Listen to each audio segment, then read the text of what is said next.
Sinong hindi maiiyak pag nakita nyo ganito yung sasakyan nyo? Ayan. Ayan. Tingnan nyo.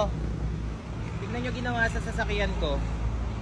Oh, pinagtripan yung sasakyan ko. Hindi ko alam kung bakit ganito ginawa sa sasakyan ko. Pero alam ko yung mga gumawa nito is yung mga batang hamog kanina na nagpupumilit sa akin na ayusan yung sasakyan ko. Sa totoo lang, mi amor, sobra akong... Kanina nung nakita ko, naiiyak na ako. Siyempre, ang bago ng sasakyan ko, 5 months.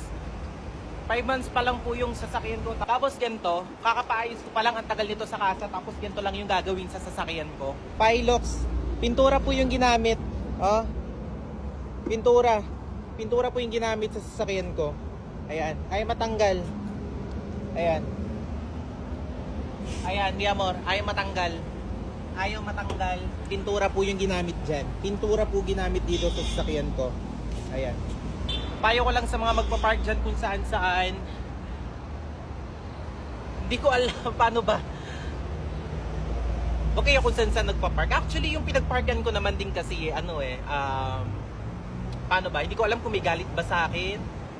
Naiinis ba sa akin dahil ba hindi ko tinanggap yung offer nila na ganito, babantayin yung sasakyan, na ganito gagawin, nalilinisan. Hindi ko po kasi tinanggap. Nabubulol ako kasi sobra akong nanlalambot. Hinahabol ko po yung sasinihan. So sabi ko pagbalik, ganito, ganyan. Tapos pagbalik ko ganito, tapos wala na rin yung mga... Ang layo kasi ng pinagparkan ko, mi amor, hindi siya sa mall. Kasi wala nang park. Hindi ko alam, nangingiyak na lang ako. Ayan.